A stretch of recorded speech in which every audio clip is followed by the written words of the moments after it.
Merci. Bonjour tout le monde. D'abord, je voudrais remercier les organisateurs de m'avoir invité à ce forum. Je suis vraiment heureuse de pouvoir partager mon expérience. Et vivant au Vietnam, je me sens loin de la France. Et ce forum est l'occasion pour moi de voir un peu ce qui se passe dans ma spécialité, l'enseignement du français langue étrangère. Alors, je m'appelle Héloïse Bennett-Chevance et je suis professeure de français langue de scolarisation à l'école primaire du lycée international Marguerite Duras, le lycée français de Ho Chi Minh Ville, c'est l'autre nom pour dire Saigon, au Vietnam. Alors, le lycée fait partie de l'AEFE. Alors, l'AEFE, c'est l'abréviation de Agence pour l'enseignement français à l'étranger. Et cette agence est chargée du suivi des établissements scolaires français à l'étranger et garantit leur conformité aux programmes nationaux. Il y a environ 500 établissements AEFE dans le monde. Alors, je vais vous parler d'abord de mon parcours.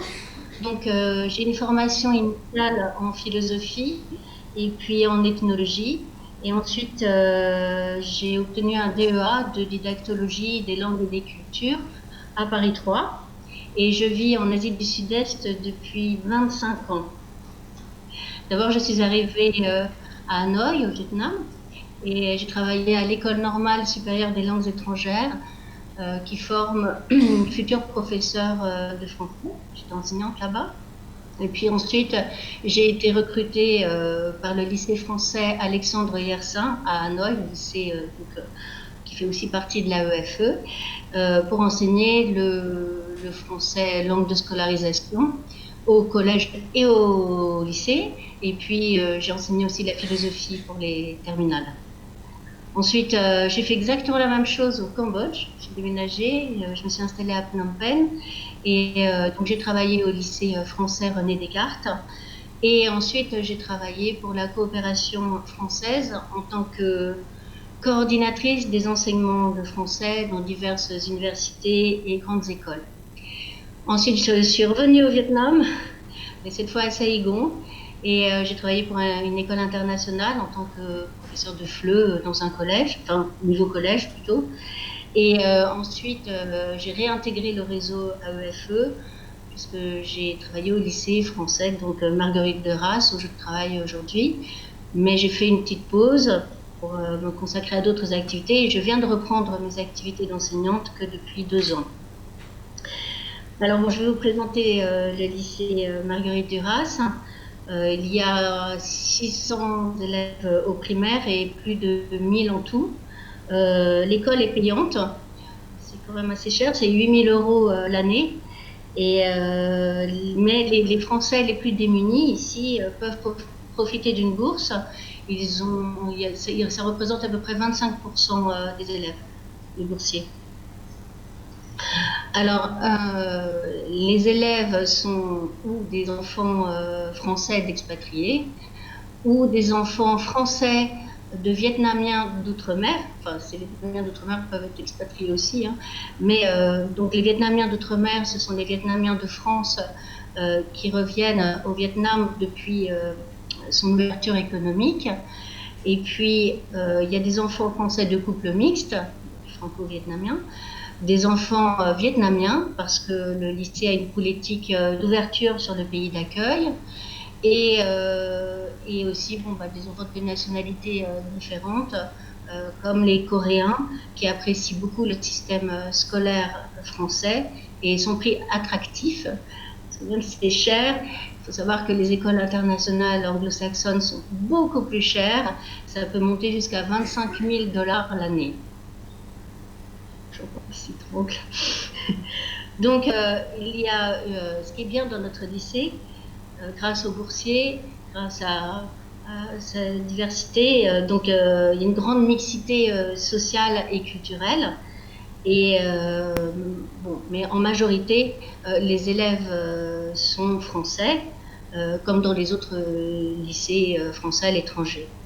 Mais à la différence des autres lycées, beaucoup d'élèves chez nous ne parlent pas français. Les élèves français ne parlent pas français. 70% des élèves de la maternelle ne parlent pas français et n'ont pas le français comme langue maternelle. Dans les autres classes, arrivent régulièrement des enfants français non francophones et quelques Vietnamiens qui ont un lien avec la France par leur oncle ou voilà. Beaucoup d'enfants arrivent directement au CP sans être scolarisés avant aussi. Alors pourquoi ces enfants français ne parlent pas français? Il y a plusieurs raisons. D'abord l'histoire du pays. Comme je disais, il y a les Vietnamiens d'outre-mer qui étaient réfugiés en France, enfin, qui avaient fui le régime, reviennent en grand nombre depuis que le Parti communiste a encouragé une économie de marché au début des années 90. Depuis, le Vietnam encourage ces Vietnamiens d'outre-mer d'investir dans le pays. Et souvent, de retour au Vietnam, beaucoup de Vietnamiens d'outre-mer replongent totalement dans la culture et la langue vietnamienne. Et par conséquent, leurs enfants français par filiation ne parlent pas français. Ensuite, depuis l'ouverture, de nombreux Français, sans être vietnamiens d'origine, sont aussi venus s'installer au Vietnam et se sont mariés avec un Vietnamien ou une Vietnamienne. Et souvent, les membres du couple parlent anglais entre eux, un peu la langue commune. Et puis, lorsque la mère est vietnamienne, le vietnamien devient la langue maternelle et le français n'est pas beaucoup pratiqué à la maison. Et parfois, le français n'est pas du tout pratiqué à la maison parce que le couple s'est séparé et que le père est reparti en France. On a comme ça quelques mères non francophones qui sont seules et qui ont scolarisé leurs enfants à l'école française. Donc il y a de plus en plus de non francophones qui arrivent dans notre établissement. Alors paradoxalement, ces Français non francophones ont vraiment des difficultés, peut-être plus que d'autres d'ailleurs, à s'approprier la langue française. Car le français n'est pratiqué que dans la classe et même dans la cour de récréation, les enfants se remettent naturellement à parler vietnamien et le français ne sert à rien à l'extérieur de l'école. Le Vietnam n'est pas un pays francophone, contrairement à ce qu'on pourrait croire, on entend souvent ça, mais c'est pas bon. Et à la maison, ils parlent vietnamien. Donc l'apprentissage du français est artificiel, il est forcé dans ce contexte hétéroglotte. Alors maintenant, je vais vous parler de comment s'organise mon enseignement. Donc j'enseigne 20 heures par semaine et je couvre 21 classes de la grande section au CM2 et je travaille sur le temps scolaire. Donc par manque de temps, je m'occupe principalement des grands débutants et faux débutants. Et alors donc, il y a deux dispositifs différents dans les lycées de la zone, parce que on retrouve un peu le même profil à Phnom Penh et au Laos aussi, même à Bangkok, enfin en Thaïlande. Donc il y a deux dispositifs différents et possibles, des enseignements de français. C'est soit l'enseignant FLSCO intervient dans la classe de l'élève, soit il le prend à l'extérieur dans une autre salle, ou alors les deux. Moi, comme je dispose que de 20 heures, je ne peux pas aller dans les 21 classes. Je n'ai pas assez de temps, enfin, ce ne serait pas très intéressant. Et donc, j'ai une classe où les élèves viennent en petits groupes. Les groupes sont formés selon les âges et par niveau de français. Et je prends maximum 10 élèves. Alors, pour donner un rythme, c'est un exemple, hein, les grands débutants, je les prends 50 minutes tous les jours au début. Alors, l'avantage de ce dispositif en petits groupes, dans un lieu tranquille, c'est que je peux travailler plus facilement les compétences orales avec mes élèves, ce qui me paraît primordial. Maintenant, justement, je vais vous parler donc du contenu de mes enseignements. Alors pour moi, bien sûr, la finalité, c'est surtout de donner un bagage linguistique suffisant pour que l'enfant puisse être autonome dans sa classe principale. On peut aussi compléter son apprentissage français scolaire en développant chez lui, enfin chez l'enfant, des compétences de communication qu'il ne peut pas développer ailleurs, puisque en dehors de l'école, il n'y a pas de français. Alors pour être autonome, bon, bien sûr, si tu fais des cours, enfin, c'est les élèves apprennent le lexique de l'école, le langage scolaire, les consignes, le matériel, les différents lieux de l'école, les activités. Mais aussi, ce que j'essaye de faire, c'est de leur donner une longueur d'avance en les préparant en amont à la lecture des textes qu'ils vont faire dans la classe principale, surtout en CP. Par exemple, je vais lire et expliquer l'histoire du livre de lecture du CP avant que cette histoire soit étudiée dans la classe principale. Et comme ça, l'idée, c'est d'éviter qu'ils se sentent toujours en retard, toujours en situation de rattrapage, et aussi de leur donner confiance pour qu'ensuite ils puissent participer et intervenir dans la grande classe, parce qu'ils ne sont pas complètement perdus, ils connaîtront l'histoire. Voilà. En plus, ces élèves ont tendance à être très timides. Mes élèves d'origine asiatique sont très réservés. Ils ont une éducation dans laquelle on s'exprime peu et ils n'ont pas trop l'habitude de donner leurs opinions, par exemple. Et en général, ces élèves se débrouillent rapidement dans des exercices systématiques, mais ils ne parlent pas en classe. Et donc là aussi, c'est un peu ce que c'est mon travail, je cherche à développer les compétences orales chez ces élèves. Donc dans ma classe, on joue beaucoup pour parler. On fait des jeux de rôle, des jeux de loi, des jeux de kim, des marionnettes, des devinettes. On chante beaucoup. Et puis on invente des histoires, on raconte des histoires à l'aide d'images séquentielles. Cette année, j'ai pas pratiqué la simulation globale, mais j'aime beaucoup en faire. Et par exemple aussi, là, j'ai fait l'expérience. J'aurais demandé de faire du doublage de films muets. J'ai pas encore vu le résultat, mais je pense que ça peut être assez sympathique. Donc dans ma classe, j'ai un théâtre de marionnettes, un grand, j'ai fabriqué, et puis beaucoup de marionnettes, des déguisements et du matériel emprunté au maternel, beaucoup de jouets. Alors ces activités orales ont aussi pour but de développer des automatismes parce que, par exemple, pour eux, c'est très difficile de conjuguer les verbes. Il n'y a pas de conjugaison en vietnamien, donc ils ont tendance à parler à l'infinitif. Et donc, en racontant des histoires, ils apprennent aussi à utiliser les temps du passé. Donc voilà, c'est important de pouvoir aussi développer l'expression orale et de pouvoir appliquer ce qu'ils apprennent en classe surtout. Ensuite, ça les aide à utiliser correctement les pronoms personnels. Parce qu'au Vietnam, c'est très différent. Bon, vietnamien, les pronoms personnels sont très différents. Selon la personne à qui je m'adresse, je serai petite sœur ou grande sœur ou grande tante ou grand-mère.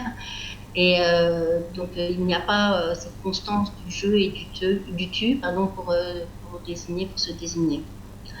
Ensuite, l'idée, c'est aussi d'élargir le vocabulaire parce que les élèves qui n'ont pas le français à la maison manquent cruellement de vocabulaire.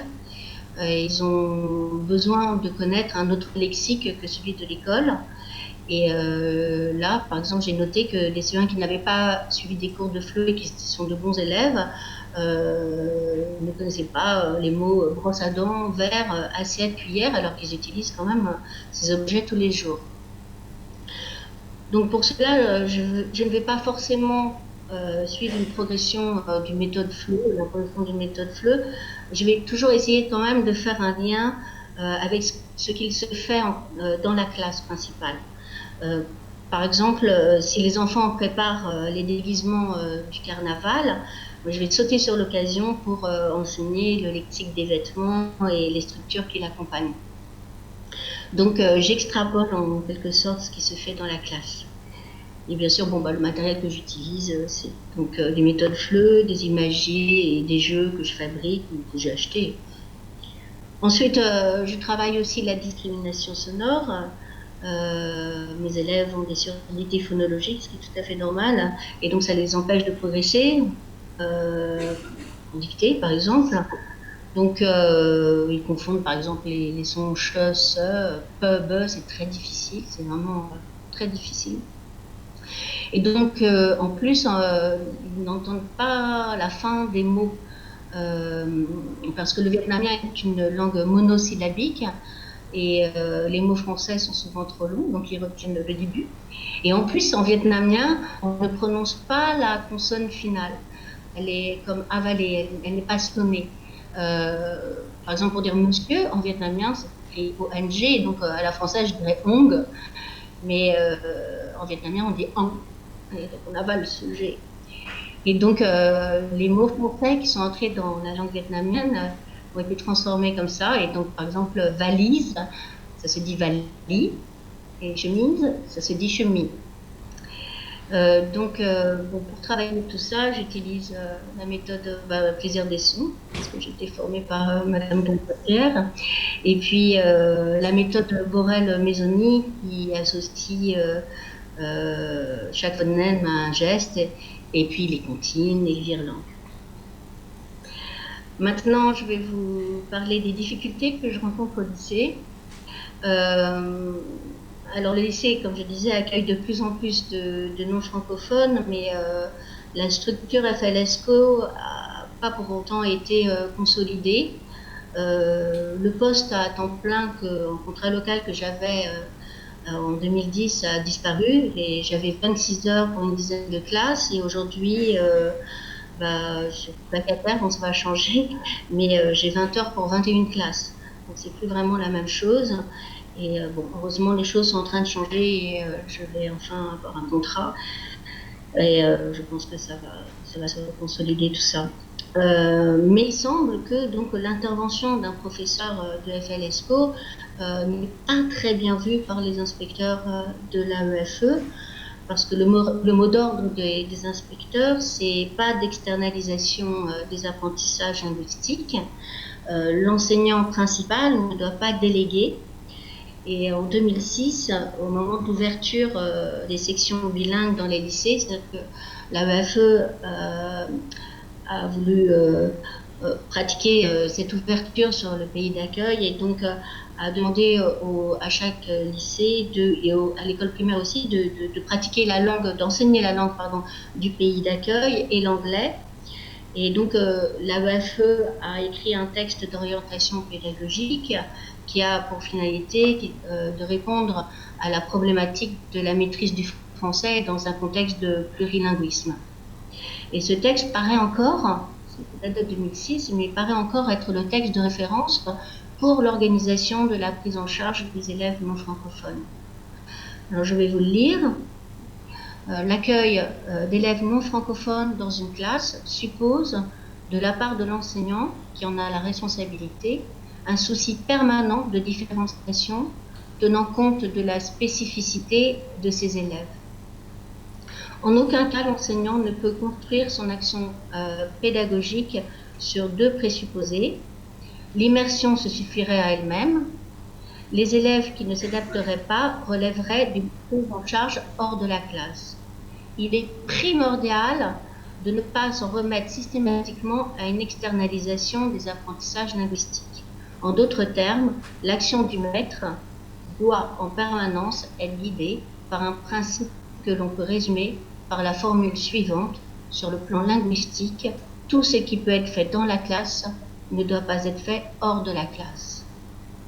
Et de plus, certains inspecteurs considèrent que prendre les élèves à l'extérieur de la classe, c'est les exclure.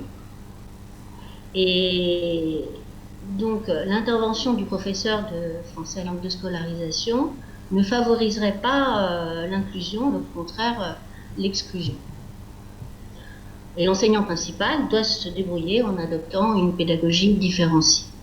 Donc, par conséquent, je ressens un certain malaise à cause du manque de reconnaissance de mon travail et de l'absence de statut de ma mission.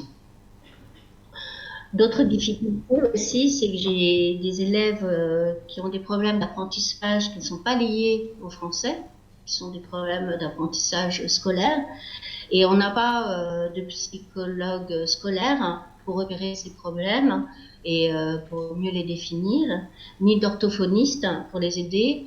C'est pas comme en France, on peut les envoyer dans des centres. Il y a des psychologues, mais il faut payer, ça coûte cher et tout le monde n'a pas les moyens de se payer ça. Et donc ces enfants-là progressent lentement. Alors, je dirais que je parlais de la triste destinée du professeur de FLSCO parce que je dois systématiquement lâcher mes bons élèves. C'est normal, puisqu'ils sont devenus autonomes et donc c'est assez frustrant, j'ai envie de les garder. Voilà. Mais toutefois, j'ai de grandes satisfactions. J'ai une relation privilégiée avec les élèves, car je travaille en petits groupes. J'ai une liberté dans la programmation. J'adore travailler en équipe, donc forcément, là, je dois travailler en équipe. Et j'ai des élèves qui viennent dans ma classe avec plaisir. Forcément, on joue beaucoup. Alors, c'est toujours très bien hein, pour eux. Ils adorent. Ok, donc pour conclure, je vais parler donc des compétences qui me paraissent importantes à avoir pour travailler dans ce contexte. D'abord, il faut faire preuve, comme les élèves, d'autonomie hein, et d'adaptation rapide, parce qu'il n'y a pas de programme prédéfini. Je change mon emploi du temps plusieurs fois dans l'année. Mes élèves aussi changent, donc il faut vraiment pouvoir s'adapter très vite. Il faut aussi, je pense, beaucoup de diplomatie parce qu'on travaille avec les autres enseignants et on doit un peu mettre son nez un peu partout pour savoir ce qui se passe. Donc, il faut qu'on ait de bonnes relations. Et ensuite, il faut connaître le pays d'accueil et le fonctionnement de la langue de ce pays. Parce que comme on l'a vu, ma connaissance du vietnamien et de sa culture me permet de mieux détecter les problèmes d'apprentissage et mieux cibler mes cours. Voilà, écoutez, je vous remercie de m'avoir écouté. J'espère que mon témoignage vous sera utile et je vous souhaite une bonne continuité dans vos études et pour la suite. Voilà, merci. Et je peux vous voir.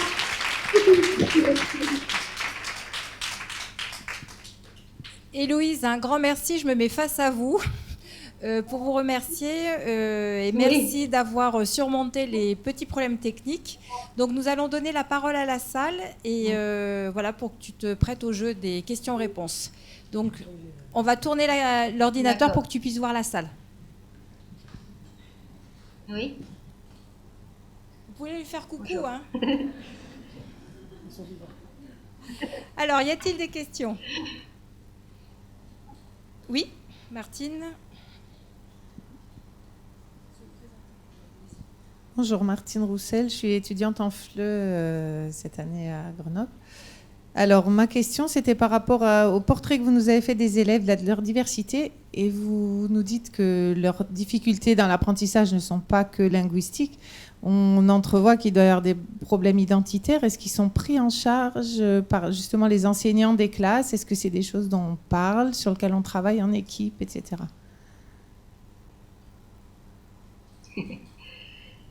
Oui, bien sûr, on essaye, mais c'est vrai qu'on manque. Vous parlez de la diversité culturelle des élèves, c'est ça? Je n'ai pas très bien entendu. Donc, oui, Martine parlait de la diversité culturelle. Mais... Excusez-moi. Martine parlait de la diversité culturelle et aussi les problèmes identitaires qui pourraient se poser.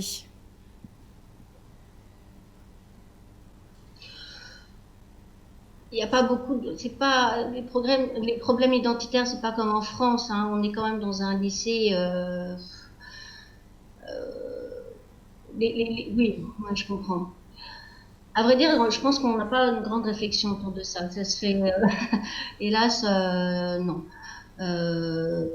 Ils sont français, donc ils se sentent français au lycée français. Le problème, c'est plutôt la coupure entre ce qui se passe entre l'école française et l'extérieur, le Vietnam. Donc ça, les enseignants sont pas, ils ont des difficultés à gérer ça. Et oui, je pense qu'on est en difficulté. Ouais. Et c'est pas vraiment géré tout ça. Voilà. Je sais pas si je réponds à votre question. Ouais, je pense que il y a des formations, hein, mais tout le monde n'a pas la même expérience. Les enseignants arrivent, ils ont chacun leur expérience, donc on gère comme on peut. Voilà. Je ne sais pas si j'ai bien répondu. Très bien, Héloïse. Une autre question. Bonjour, Émilie Amance. Vous m'entendez pas? Si. Bon, je pose ma question. Pas très bien, mais je vais essayer de parler plus fort. Est-ce que vous m'entendez mieux là? C'est mieux? J'ai fait monter le son ici, là. Oui. Oui. Allez-y, oui. Moi, c'était une question vraiment pratique. Comment est-ce qu'on postule auprès des AEFE et qu'est-ce qui est requis pour être recruté? Oui, c'est une bonne question. Alors,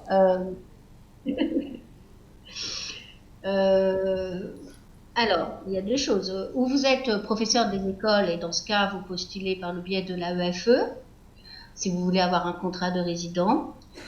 Ou alors, vous pouvez aussi être recruté directement par le lycée et dans ce cas, il faut se connecter sur les lycées, sur les sites des lycées. Et vous allez voir, il y a un recrutement local. Ça, c'est donc un contrat local.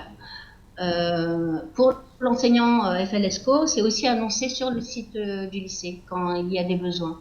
Mais l'AEFE, comme je disais, ne connaît pas les professeurs de FLSCO. Il n'y aura jamais une annonce par l'AEFE en disant nous avons besoin d'un professeur de FLSCO. On dira on a besoin d'un professeur, enfin des écoles, avec un bagage FLE, oui. Mais si vous n'êtes pas titulaire, non. En revanche, si vous êtes sur place ou si vous postulez directement, vous avez des chances. Hein, donc il faut faire tous les sites de tous les lycées. Il y en a 500.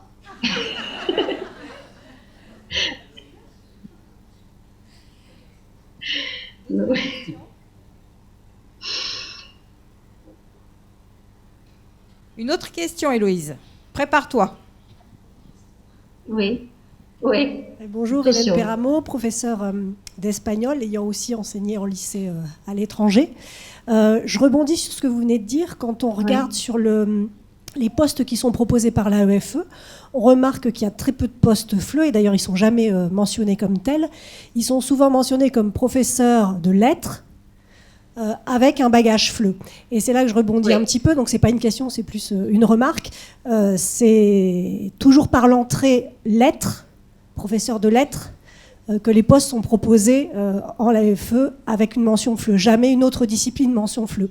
Et à vous écouter, on a quand même l'impression, et moi je regarde pas mal les postes à l'étranger, on a quand même l'impression, de par ce que vous dites et de par ce que je constate sur les demandes de recrutement de postes de résidents, qu'on est quand même surtout sur du recrutement local. Pour le FLE. Oui, enfin, attention, parce que là, moi, j'ai surtout parlé du primaire. Il y a en effet un recrutement professeur de lettres, mention FLE, enfin, je ne sais pas comment on appelle ça, mais, donc on leur demande finalement, j'ai l'impression qu'ils n'enseignent pas le FLE. Hein, ils vont pas enseigner le FLSCO, ils vont enseigner le français, le programme. On leur demande d'avoir des aptitudes pour pouvoir accueillir des enfants de nationalités différentes. Donc c'est voilà. Et quand il y a un professeur de FLSCO au collège chez nous, mais qui est lui aussi vacataire depuis 7 ans, le pauvre. Bon, maintenant, il va avoir un contrat. On est en train de changer les choses et ça, c'est vraiment une bonne nouvelle pour nous. Je pense qu'il y a une prise de conscience. Enfin, je ne sais pas, mais en tout cas, c'est bien. C'est plus sérieux. Enfin, ça me paraît quand même, c'est un peu difficile pour nous. Mais en revanche, avant, il y avait, enfin, moi, j'ai été recrutée en contrat local. Et aussi, voilà, ce que je voulais dire. Je ne l'ai pas dit dans mon exposé, mais là où je travaille, nous sommes en gestion directe. Il y a plusieurs types de lycées AEFE. Il y a des lycées qui sont en gestion directe, et donc nous on est en gestion directe. Donc tout est centralisé à Paris, c'est-à-dire que les décisions se font à Paris. Donc si le lycée a besoin d'un enseignant FLE, il faut attendre genre 2 ans avant de l'avoir. Enfin, avant qu'ils donnent l'argent et qu'ils acceptent d'ouvrir un poste. Et là, bon, ça y est, il s'ouvre, mais ça a mis du temps. En revanche, il y a des lycées en gestion indirecte, et d'ailleurs c'est la majorité. Il y a très peu d'établissements en gestion directe. Donc, les établissements en gestion indirecte, c'est une gestion parentale à but non lucratif. Et donc, là, c'est beaucoup plus facile, parce qu'il y a un comité de gestion et ils décident de recruter 1 ou 2 professeurs de FLE et c'est beaucoup plus facile. Ensuite, il y a aussi les écoles privées. Il y a de plus en plus d'écoles, de petites écoles qui sont homologuées par l'AEFE. Et donc, là aussi, il y a des possibilités d'enseigner et c'est plus facile. Voilà. Donc, moi, je pense que mon cas est un peu particulier aussi, parce qu'on est en gestion directe. Ça va, je réponds. J'espère. Merci beaucoup, Héloïse. Y a-t-il une dernière question parmi vous? Alors, à distance, ils sont très, très silencieux. Ils dorment? Non, non. Ils sont très attentifs. Et ils osent peut-être pas, eux, poser leurs questions. Ah, il y en a une. Alors, attendez, je prends connaissance. Alors, je vous lis la question. Vous m'entendez, Héloïse? Je ne sais pas. Nathalie, quelque chose. Oui. Alors, Richaud, voilà. Je voudrais poser une question par rapport au cours de FLE, au sein de l'AEFE, car je ne pense pas avoir bien compris. Est-ce qu'il considère qu'un apprenant de FLE apprend le français juste en étudiant en classe sans avoir de cours spécifiques de FLE?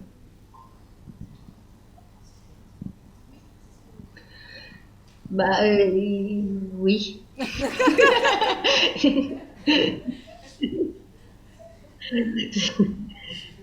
A priori, c'est un peu ce qui est dit, oui. C'est-à-dire que c'est pour ça qu'ils insistent déjà pour qu'on appelle mon cours français langue de scolarisation et pas de FLE. Et là-dessus, je suis pas tout à fait d'accord. Je pense qu'il faut compléter par du FLE. Comme j'expliquais, il n'y a pas de français à l'extérieur de l'école dans ce contexte-là, en tout cas. Donc, oui, ça, j'avoue que je ne vais pas me permettre de. Oui, mais vous pouvez lire les textes, c'est assez déroutant. Alors, l'enseignant doit tout faire, il doit se débrouiller pour mettre en place des activités orales et éventuellement, alors ils appellent ça les doublettes, enfin, je pense que vous connaissez mieux même. Et en France, éventuellement mettre un enseignant de langue du pays d'accueil en binôme, et donc pour pouvoir aider l'enfant. Mais l'idée, c'est qu'il fasse que du français scolaire. Mais après, moi, j'ai enseigné donc au collège et au lycée, et ça se voyait que les enfants n'avaient pas eu d'enseignement FLE parce qu'il leur manquait beaucoup de vocabulaire de la vie pratique, et du coup en lisant des textes littéraires, ils étaient complètement perdus parce qu'il y avait plein de mots qu'ils ne connaissaient pas et on s'en rend pas compte. Mais le français scolaire, le français scolaire c'est un peu limité. Alors maintenant le discours est différent aussi, c'est de dire que le français scolaire, c'est pas seulement justement crayon, papier, gomme, c'est du FLE, voilà. C'est tout ce qu'on fait en FLE. Donc, si on regarde les programmes, il y a beaucoup de similitudes. Si on regarde un livre, on lit une méthode FLE, il y a beaucoup de similitudes avec ce qui est fait dans la classe. Donc, ça se croit, c'est intéressant d'ailleurs. Ça change beaucoup. Alors, ta réponse a suscité une nouvelle question. Là, c'était encore une question pratique. C'est-à-dire au niveau du matériel pédagogique, de quoi est-ce que vous disposez? Est-ce que vous avez des crédits illimités pour vous fournir en manuel? Enfin, je ne sais pas comment ça se passe dans les AEFE, mais j'imagine que ça doit être très différent d'un établissement à l'autre et qu'on est plus ou moins bien armé pour faire face à son public.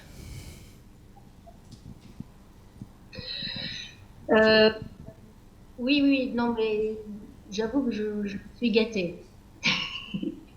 Je suis gâtée, j'ai une classe, j'ai un rétroprojecteur, j'ai un ordinateur. Euh, je suis raisonnable, donc je dépense pas trop. Hein. Maintenant, on n'a plus besoin de commander des tonnes de méthodes, mais j'en ai commandé.